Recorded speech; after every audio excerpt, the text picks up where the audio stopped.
오늘 우리에게 주신 하나님의 말씀은 마태복음 18장 33절에서 35절까지의 말씀입니다. 신약 성경 32페이지에 있습니다. 한 절씩 교독하시고 마지막 절은 합독하시겠습니다. 내가 너를 불쌍히 여김과 같이 너도 내 동료를 불쌍히 여김이 마땅하지 아니하고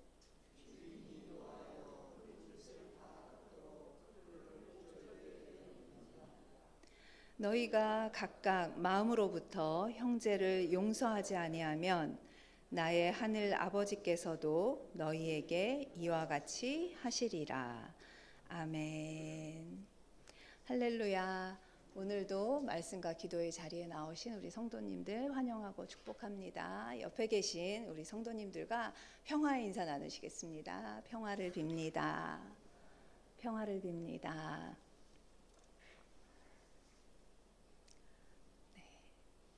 오늘 저는 용서에 관하여라는 제목으로 마태복음 18장의 말씀을 전하려고 하는데요.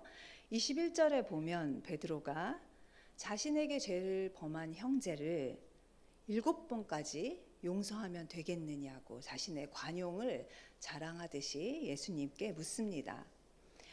그런데 7번이라고 할 때 7명을 용서하는 것이 쉬울까요? 아니면 한 사람이 계속해서 7번의 같은 잘못을 반복했을 때 그 한 사람을 용서하는 것이 쉬울까요? 아마 7명을 용서하는 것보다 한 사람이 용서해 줬는데도 계속해서 똑같은 잘못을 저지를 때 그 7번을 용서하는 것이 더 힘들 것입니다. 여러분은 어떠세요? 한 번 용서해 줬는데 또 잘못하고 나아질 기미가 좀처럼 보이지 않는 사람을 만난다면 이 사람을 몇 번까지 용서하시겠습니까? 한번 생각해 보십시오. 제가 보기에는 베드로가 아주 큰 맘 먹고 예수님께 7번을 이야기한 것 같은데 예수님께서는 베드로를 칭찬하시기는커녕 뭐라고 하셨죠? 7번씩 70번까지도 용서를 해야 한다고 말씀하십니다. 이것은 정확히 7 곱하기 70, 490번까지 용서하면 된다라는 말씀이 아닙니다. 이것은 그 정도로 셀 수 없이 잘못을 해도 용서해 주어야 한다고 말씀하시는 것입니다. 이 말을 들은 베드로가 얼마나 놀랬을까요? 자기 생각에는 7번 용서하는 것도 정말 큰 맘 먹고 그렇게 하는 것도 정말 힘들다고 생각했는데 예수님은 끝까지 용서하라고 하시니 여러분들은 납득이 되십니까? 지금까지 살면서 많은 경험들이 있으실 텐데 그 경험들을 생각해 보면 아마 예수님이 이렇게 말씀하시는 거는 좀 무리가 아닐까라는 생각도 드실 것입니다. 그런데 이렇게 잘못하고 용서하고 또 잘못하고 용서하고 이런 패턴을 어디서 많이 본 것 같지 않으십니까? 구약 성경에 보면 사사기를 보면 사람들이 하나님을 등지고 잘못하고 그렇게 해서 이방 나라의 그 주변국에서 공격을 받으면 또 울부짖고 회개하고 그러면 하나님이 용서해 주시고 사사를 보내주시고 평화가 찾아오면 또 어떻게 하죠? 또 하나님을 등지고 우상 숭배하고 그렇게 해서 공격을 받으면 또 울부짖고 회개하고 많이 본 패턴입니다. 비단 이스라엘 백성뿐만이 아니라 참 사람들은 그 잘못을 똑같은 잘못을 용서받았으면 고쳐야 하는데 잘 고치지 못하는 것이 우리의 습성 같습니다. 이어서 예수님은 한 임금과 종의 그 비유를 이야기해 주시는데요. 이 종은 임금에게 10,000달란트의 빚을 졌습니다. 그런데 그 빚을 갚지 못하자 이 10,000달란트란 돈은 엄청난 돈이라고 합니다. 그래서 1달란트가 6,000데나리온, 하루의 품삯이 1데나리온이라고 하는데요. 1달란트가 6,000데나리온, 그것을 시간으로 계산을 해보면 16년이라고 합니다. 1달란트가 16년이면 10,000달란트는 아마 평생 갚아도 못 갚을 그런 엄청난 액수의 돈이라고 합니다.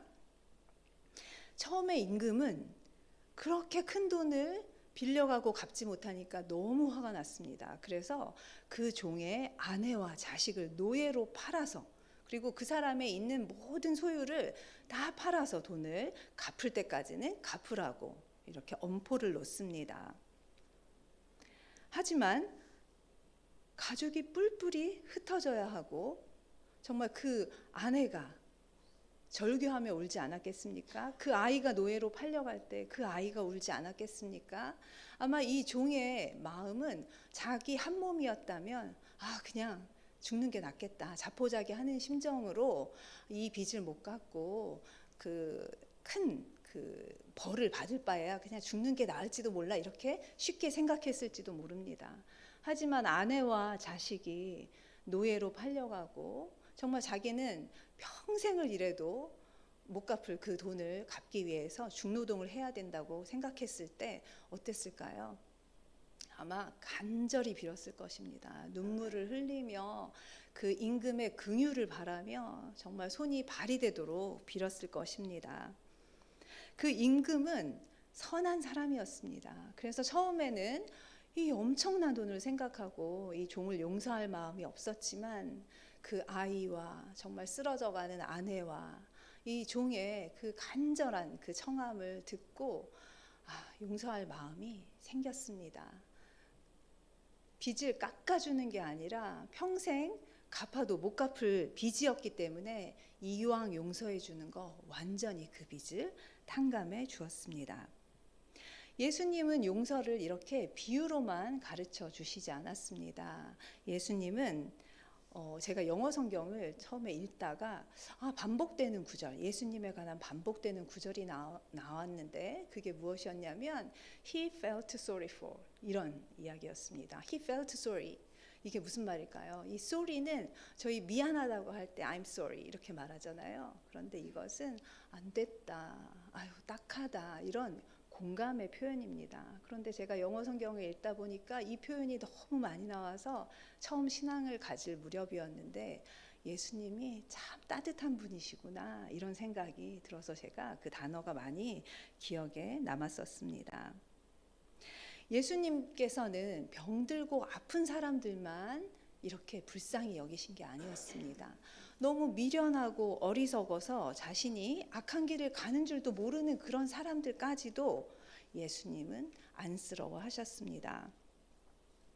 이렇게 나에게 잘못한 사람을 용서해 주기 위해서는 불쌍한 마음, 그 불쌍한 마음을 가질 때 그 사람이 참 안 됐다, 저렇게 나쁜 짓을 하고 그것을 알지도 못하고 정말로 불쌍하다, 내 고통보다 그 사람의 그 연약함을 불쌍히 여길 때 용서가 시작되는 것 같습니다. 예수님은 어떠셨습니까? 타락한 지도자들이, 유대 지도자들이 정치적인 이유로 예수님을 십자가형에 못 박을 것을 고집했고, 또 정치적인 이유로 빌라도는 그 청을 들어서 정말 그 말도 안 되는 판결을 내렸습니다. 그리고 예수님은 그들의 그런 불의한 판결로 인해서 십자가에서 끔찍한 고통을 당하시면서 돌아가셨습니다. 그때 예수님께서 뭐라고 말씀하셨습니까? 아버지여, 저희를 사하여 주시옵소서. 저들은 자기의 하는 일을 알지 못하나이다 라고 말씀을 하셨습니다. 이것은 예수님께서 자신이 겪고 계신 그 고통보다 정말 하나님의 아들을 인간이 죽이는 그 씻을 수 없는 죄를 지은 그 사람들의 연약함, 그 사람들이 받을 그 죄를 정말 안타까워하시고 불쌍해 하셨기 때문에 이런 말씀을 하실 수 있었을 것입니다. 또 구약의 하나님은 어떠셨습니까? 한때 사람을 창조하시고 나서 정말 하나님의 형상을 부어주셨기 때문에 정말 그 맡기신 모든 피조물들을 잘 다스리며 선하게 살 거라고 기대를 하셨는데, 사람들의 사는 모습을 보니까 정말 악한 궁리만 하고 어려서부터 정말 악한 일을 일삼는 것을 보시고 하나님은 진노하셨습니다. 그래서 정말 의인이었던 노아와 그의 가족, 또 암수 한 쌍씩 모든 각각의 종류의 그 동물들을 그 방주에 넣고는 어떻게 하셨죠? 40일간 홍수를 내리셔서 정말 끔찍한 그런 수해로 모두 인류를 멸하셨습니다. 그런데 그렇게 멸하신 후에 어떠셨습니까? 하나님은 너무너무 마음 아파하셨습니다. 그래서 다시는 그런 식으로 인간을 멸하지 않을 거라고 스스로 다짐하셨고 인간에게 약속을 하셨습니다. 마치 그 전에는 하나님께서 인간을 만드신 후에 나의 피조물이지 아름답다 보기 좋다 하셨지만 하나님 당신이 그 인간을 얼마나 사랑하는지 아마 미처 깨닫지 못하셨던 것 같습니다. 그런데 그 인간을 멸하고 나니까 그 자신의 아픈 마음을 들여다보고 내가 얼마나 이 인간을, 이 사람들을 사랑하고 있었는지 마치 깨닫기라도 하신 것처럼 하나님은 이제부터 사람들을 멸하지 않기로 하십니다. 그 대신 어떤 방법을 택하셨을까요? 하나님은 기다리기로 작정하십니다. 그래서 악인과 선인에게 똑같은 비와 햇빛을 내려주시고 그 한 사람이 돌아올 때까지 기다리셨습니다. 하나님은 더 이상 인간을 창조한 것을 후회하지 않으셨습니다. 그 대신 기다림을 선택하셨고 마치 유산을 탕진하고 거지꼴로 돌아온 그 아들을 버선발로 뛰어나가 맞아주었던 그 아버지의 마음으로 바벨론 포로로 잡혀간 이들, 그 이스라엘 백성들, 하나님을 등졌던 그 백성들이 70년의 그 포로 생활을 끝내고 돌아오는 것을 기다리고 또 기다리셨습니다. 이처럼 용서는 불쌍히 여김과 그 사람이 돌이킬 수 있다는 그 믿음으로 기다리는 마음을 가질 때 용서가 가능한 것 같습니다.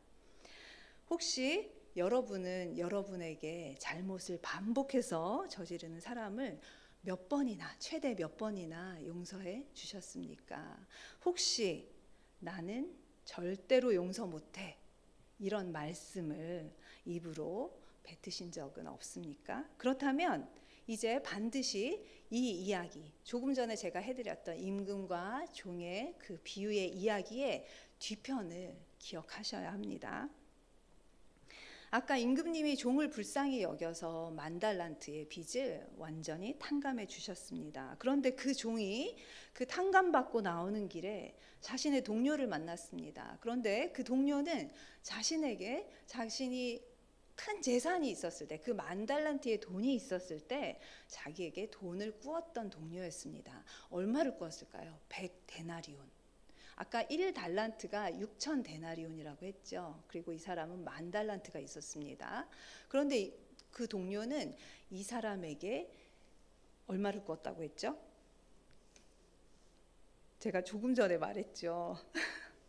네, 100데나리온을 꾸었습니다. 그런데 방금까지도 정말 죽느냐 사느냐 정말 그 갈림길에 있었고 그 10,000달란트를 탕감받고 나오는 길이었는데 이 100데나리온을 빚진 동료를 용서하지 못하고 목을 흔들고 잡아매어서 옥에 가둡니다. 그의 간청을 완전히 무시해 버렸습니다. 임금은 그 종의 악함을 보고 지금까지 그를 불쌍히 여겼던 마음을 철회합니다. 그리고 이렇게 말합니다. 내가 너를 불쌍히 여긴 것 같이 너도 내 동료를 불쌍히 여김이 마땅하지 아니하냐라고 호통을 치면서 빚을 탕감해 주었던 것을 철회하고 그 종을 다시 옥에 가둡니다. 또 예수님은 주기도문에서 어떻게 말씀하셨습니까? 우리가 우리에게 죄 지은 자를 사하여 준 것 같이 우리의 죄를 사하여 주시옵고 라고 분명히 말씀하십니다. 아담과 하와의 타락 이후에 우리 인간 중에서 어떤 한 사람도 하나님의 용서를 필요로 하지 않는 사람은 없습니다. 그만큼 저희들 모두에게는 정도의 차이는 있지만 죄를 지을 수 있는 가능성이 있고 그 가능성이 조금씩 그 삶에서 크든 작든 그 죄의 모습이 분출되고 있습니다. 그래서 우리가 누군가를 반드시 용서해야 하는 한 이유가 있다면 그것은 하나님께서 먼저 우리의 10,000달란트, 정말 씻을 수 없는 그 죄를 용서해 주셨기 때문입니다. 그래서 우리도 용서해야 하는 것입니다. 하지만 누군가의 큰 잘못으로 정말 우리가 상상할 수 없는 엄청난 상처를 입은 분이 계실지 모릅니다. 그런 사람들에게 용서해야 된다고 하는 그 말은 어쩌면 너무나 폭력적인 말로 들릴 수도 있습니다.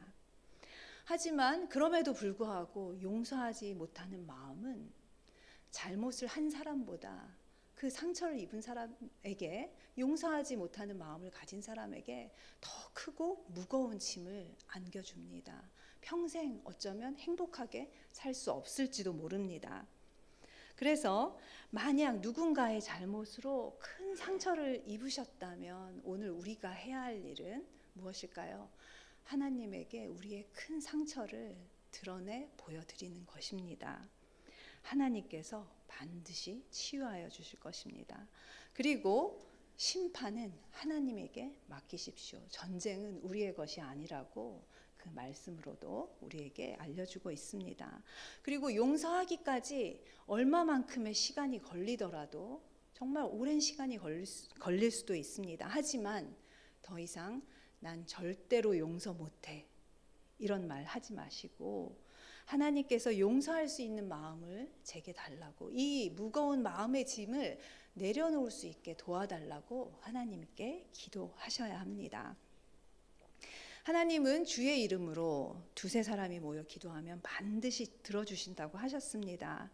여기에 계신 모든 성도님들께서 땅에서 매면 하늘에서도 매이고 땅에서 풀리면 하늘에서도 풀린다는 이 성경의 말씀을 기억하셔서 땅에서도 하늘에서도 꼬이고 매인 것이 없이 평탄하고 행복한 삶을 사시길 소망합니다. 기도하겠습니다.